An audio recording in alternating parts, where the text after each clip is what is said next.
If you're a fan of the galaxy far, far away, then it's very likely you've heard of massive entertainment and Ubisoft's action-adventure title, Star Wars Outlaws, which has literally just hit shelves at the time of this video's release. Set between the events of The Empire Strikes Back and Return of the Jedi, Outlaws is something of an anomaly as Star Wars games go. It focuses on scoundrel Kay Vess and her criminal chums who undertake a grand heist, rather than recycling the classic Jedi vs. Sith plot that so many other pieces of Star Wars media have centered on. Fun fact though, a little over a decade ago, a game went into development which would have also eschewed the traditional light side, dark side narrative in favor of one focused on a less savory resident of the Star Wars universe. Star Wars 1313, which was being developed by LucasArts around the turn of the decade, was set to revolve around Boba Fett as he navigated Coruscant's level 1313, a wretched hive of scum and villainy.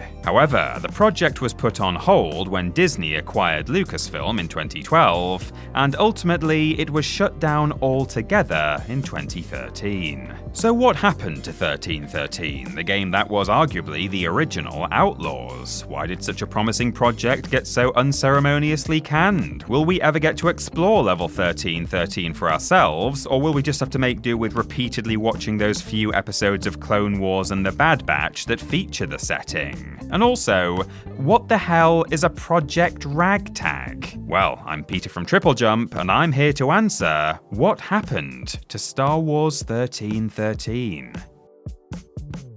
In order for us to understand where Star Wars 1313 came from and why it never materialized, it's probably worth us taking a look at the wider Star Wars landscape in the years leading up to 1313's reveal. 2005 saw the release of Revenge of the Sith, a film that concluded the Skywalker saga, at least until the sequel trilogy came along in the mid-2010s. Rather than go down the route of making more movies, series creator George Lucas opted to take Star Wars to the small screen, and at Star Wars Celebration 3 in 2005, the esteemed director announced 2 new shows. The first was The Clone Wars, which was to be set between Attack of the Clones and Revenge of the Sith, and would go on to run for 7 seasons, airing over 12 years to enormous fan acclaim, once they'd gotten over a bit of a rocky start. The second, though, was Underworld, a gritty, dark, live-action political drama set between Revenge of the Sith and A New Hope that would further explore the lives of fan-favourite characters like Han Solo, Lando Calrissian, and Emperor Palpatine. Lucas was really serious about this too. More than 100 episodes of Underworld were planned, 50 scripts were written, and test footage was even shot, as you can see here. But most importantly for us today,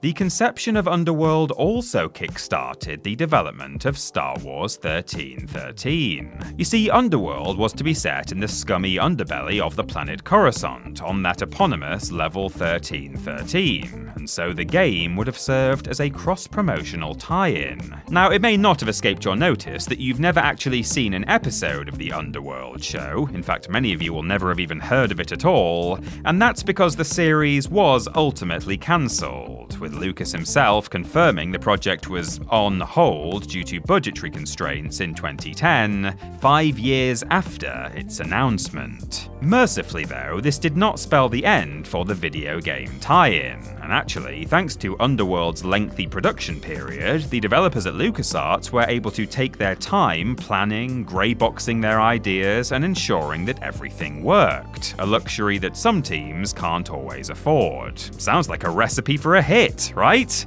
Well, unfortunately, things weren't actually all that hunky-dory down at LucasArts. LucasArts' last major Star Wars title before the development of 1313 began, Star Wars The Force Unleashed, released to a pretty decent reception in 2008, and frankly, that might have been something of a miracle. Since the turn of the millennium, the studio had seen 3 presidents come and go, each ushering in waves of reorganization, layoffs, and cancellations. And due to the fact that they rarely actually developed games anymore, generally only publishing them, LucasArts' reputation wasn't what it had once been. It gets worse though, because LucasArts was constantly butting heads heads with Lucasfilm, a separate entity entirely. 1313 was initially envisaged as a sort of Grand Theft Auto-esque open-world adventure, in which players would take on the role of a bounty hunter, explore at their leisure, take on side jobs, and slowly work their way up through the criminal ranks. The LucasArts staff knew that Lucas himself was fascinated by the GTA games because his own kids loved to play them, so they assumed this concept would go down a treat. Alas, they were mistaken.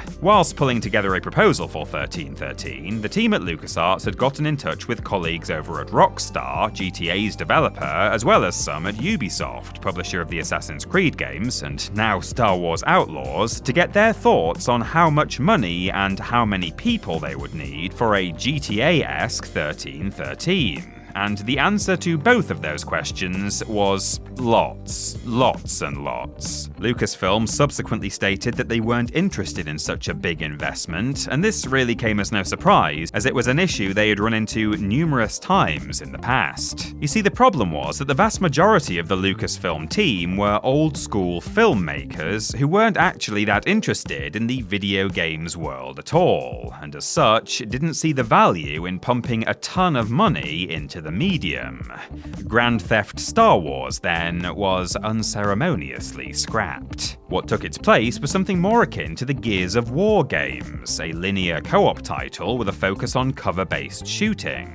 With the budgetary requirements for this concept being much lower, the execs gave it the nod, and so the studio began putting together prototypes. It wasn't exactly the game LucasArts had been hoping for, with some of them snarkily referring to it as Gears of Star Wars, but many at the company still felt there were a lot of interesting ideas going into the title. The following year, though, the studio got another president, Paul Megan, and he, like many of the development staff, thought Gears of Star Wars wasn't going in the right direction and needed to do more to stand out. Not surprising, really, given that Megan had come to LucasArts from Epic Games, developer of Gears of War itself. Fortunately, though, his solution was to suggest the team look to the likes of Uncharted for inspiration, and sold them on an action-packed blockbuster game, but still set, of course, in Coruscant's seedy criminal underbelly. The arrival of Paul Megan marked something of an upturn in 1313's development, actually, and this trajectory would continue with two more additions to the project. Steve Chen, a LucasArts veteran game designer who was brought on to 1313 in late 2010, and Fred Marcus, an experienced developer who Megan brought in to manage the studio. Despite the Underworld TV show now being decidedly stuck in development hell, work on the game trucked along quite nicely. The studio began looking at potential release windows, and there was even talk of 1313 being a launch title for the PS4 and Xbox One.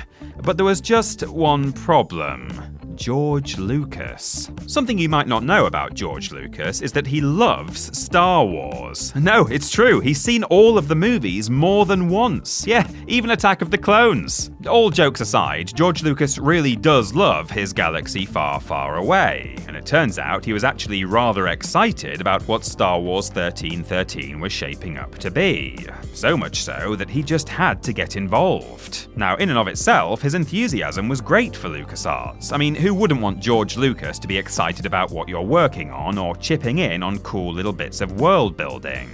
However, in practice, the problem was that George Lucas was a filmmaker and not a game developer. You see, in the digital era of movie production that George Lucas himself ushered in, certain aspects of a film can be chopped and changed with surprising ease. In game development, however, certain quote-unquote small changes can actually have big impacts. Asking if the devs could change a location wasn't as simple as rewriting a scene in a script or swapping out a green screen backdrop in post-production. It was hundreds of hours of extra work and hundreds more hours of past work wasted. The worst instance came 2 months before LucasArts were set to showcase 1313 at E3 2012, when Lucas told them that he wanted the game to star Boba Fett. This after the devs had already created a protagonist, written a backstory, signed on a voice actor, and even done some of the mocap. They explained to the higher-ups what chaos such a change would cause and asked if they could instead incorporate Boba Fett as an NPC, but the answer was no. Star Wars 1313 was going to be a Boba Fett game, and that was final. Luckily for LucasArts, along with the mandate for Boba Fett came another demand, which was that they weren't allowed to talk about Boba Fett. Not yet, anyway. This bought them time, if nothing else, but left them with the quandary of having to develop a demo for E3 containing placeholder content that likely wouldn't be in the finished game.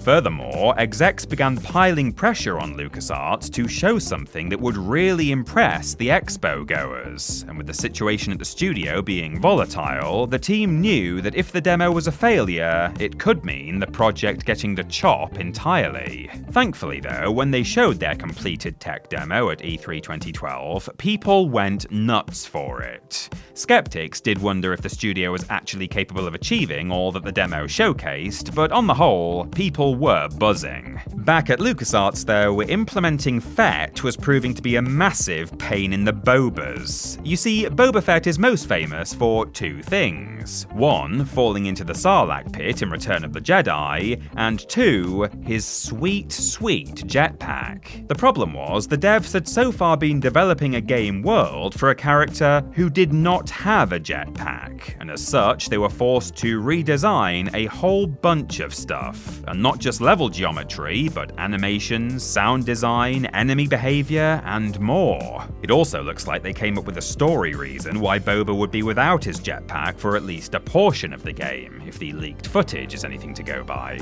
It seems the staff took it all in their stride though, and bolstered by the positive reaction to 1313's announcement, they ploughed ahead, recruiting about a dozen veteran developers to the project, with plans to expand even further in the coming months. But you know what they say about the best laid plans of womp rats and men. By late 2012, there were a few clues that all was not well down at LucasArts. Firstly, Paul Meegan had quit as president. Secondly, the studio was told by higher-ups that they weren't to reveal Star Wars First Assault, another game they'd been working on alongside 1313. Not a good sign. And thirdly, a studio-wide hiring freeze was put into effect, which rather put the kibosh on the team's plans to expand. Indeed, only around 60 staff were working on 1313 at the time, and they reckoned they needed at least another 40 to get the job done.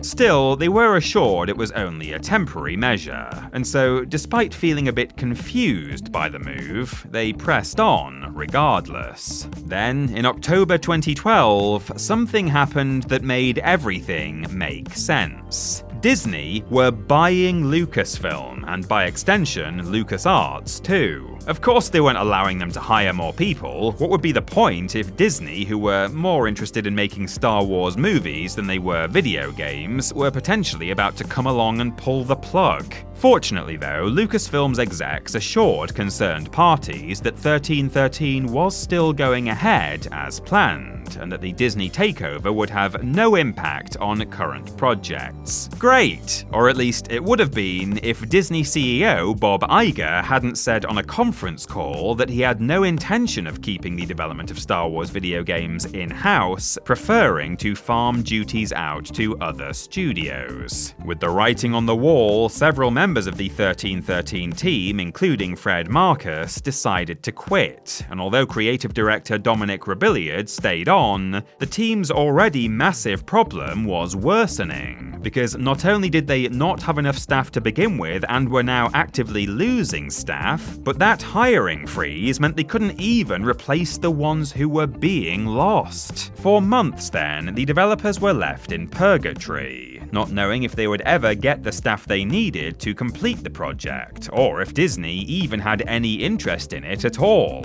Then, on the 3rd of April 2013, they got their answer. LucasArts was being shut down, and Star Wars 1313 was being cancelled. Sadly, 150 LucasArts employees were laid off that day. However, there was a glimmer of hope for those who remained, and for 1313 itself. Frank Gibeau, an exec at EA, had seen promise in Star Wars 1313. He got in touch with LucasArts and invited the team to come and present the game to Visceral, the studio behind the likes of Dead Space and Dante's Inferno. So, no doubt feeling cautiously optimistic, Rebellion took a small group of staff down to California to make a last-ditch attempt to save 1313. Clearly though, there'd been some kind of breakdown in communication. Visceral actually had no desire to continue the development of 1313 at all. They were only interested in the developers themselves. So there was no doubt anymore. Star Wars 1313 was finished. Some of the team walked out immediately, while others stayed on to interview for roles working on a new Star Wars title we'll hear about later, but the project that had sprung from George Lucas's Underworld was dead in the water.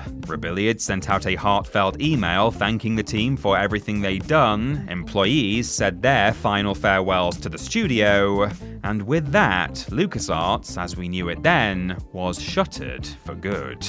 The original Star Wars 1313 concept may have been done for, but in true Star Wars style, just like the spark of rebellion or the Empire striking back, from the smouldering ashes of the Underworld game's charred remains, rose another, a new hope, if you will. After Lucasfilm, and by extension LucasArts, had been bought out by Disney, the House of Mouse announced a new partnership with EA in 2013 that would grant them exclusive rights to publish Star Wars games for consoles and PC for the next decade, and they soon got to work. Star Wars Battlefront released in 2015 to reasonable reviews, and a sequel followed in 2017, though that one was marred by a loot box related scandal. Both 2019's Star Wars Jedi Fallen Order and 2023's Jedi Survivor garnered decent review scores, and Star Wars Squadrons, released in 2020, was also a hit with critics, albeit a bit of a flash in the pan with players.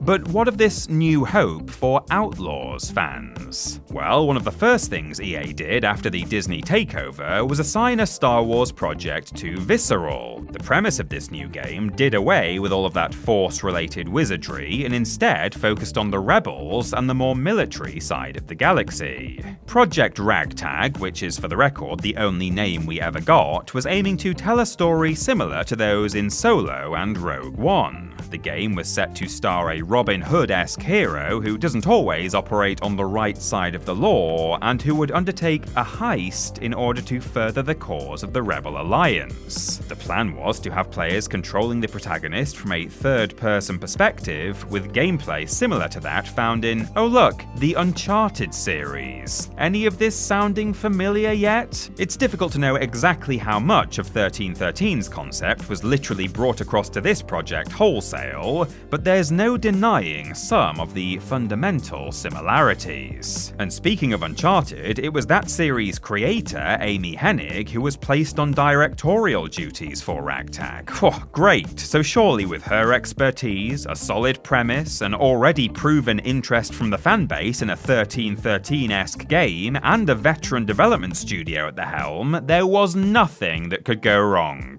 Right? Right? Well, no, actually, not right. Despite having all the ingredients for a tantalizing dish, the kitchen was a bit of a mess. An internal overhaul had taken place after Visceral completed Battlefield Hardline, and they were still dealing with the fallout from that. The devs had to rework a game engine meant for first-person shooters to accommodate Ragtag's third-person gameplay, and to cap it all off, multiple staff members left the project to go and work on other things, leaving the remaining team members in a state of flux. This is now sounding all too like Star Wars 1313. Still, the team persisted. In 2017, Project Ragtag was finally revealed to the public with a short, and when I say short, I mean me-sized teaser trailer. In the 6-second clip, the camera follows an unnamed man as he walks out of a building on a desert planet, presumably Tatooine. I mean, let's face it, we've never stopped going back there since Disney took over. Once outside, the camera pans up to reveal Imperial Star Destroyers hovering overhead as TIE fighters zip over the streets, and that's it. It wasn't much to go on, but the trailer, along with snippets of information revealed by the devs, still got Star Wars fans talking. A Star Wars gaming experience with all of the swashbuckling action of Amy Hennig's Uncharted series? Oh, it sounded like a dream. Unfortunately though, dreams usually don't last, and those looking forward to the game were in for something of a rude awakening. The premise might have sounded good to fans of the franchise, but EA weren't impressed. They felt the game was too similar to Uncharted, and were unable to envisage how it would fit into their wider plans for the Star Wars franchise. Presumably, they saw no way to shoehorn loot boxes into it. And so, in October 2017, with history repeating itself, Visceral was shut down, and Project Ragtag was cancelled. So, I suppose the only question that remains here is Star Wars Outlaws the 1313 or Project Ragtag we never got to play? Well, it's difficult to say for sure. Even when a video game concept does make its way from one team to another, there are always going to be big changes that take place during that transition that can leave it unrecognizable. But that being said, it's impossible to deny that the projects have multiple stark similarities. Action-adventure gameplay? Check. A story about one of society's less savory characters trying to make their way in the galaxy with plans for a grand heist? Double check. A shift of focus away from whatever nonsense the Jedi and Sith are getting into? Triple check. Cinematic set pieces and the overall look and feel of a big-budget blockbuster movie? That is a quadruple check right there. Sure, our protagonist is a hitherto unheard-of scoundrel rather than a fan-favorite bounty hunter with a jetpack, and crucially, players don't get to explore the underworld of Coruscant, as far as I'm aware at time of recording anyway, so it's certainly not 1313 in name, but on top of the Uncharted comparison, the inclusion of various factions, as well as the decision to set Outlaws in an open world, leads us to suspect that the game might actually be quite close to LucasArts' original vision for a 1313 back when it was a Grand Theft Auto-inspired title, with elements of Project Ragtag such as the general look and feel and setting during the height of the Empire sprinkled in for good measure. I mean, heck, we're going back to Tatooine again, so there's another check in the box. Until we see some deep dive interviews with the devs behind Outlaws, it will be difficult to know the extent to which Massive Entertainment pulled ideas from Star Wars 1313 and Project Ragtag, and whether their initial concept was influenced by the huge positive reception those games had from the fanbase when first teased. But I do think it's safe to say that Outlaws is as close as we're ever going to get to playing LucasArts and Visceral's ill-fated titles, and it feels close enough that it's got to be more than just a lucky coincidence. After all, in my experience, there's no such thing as luck.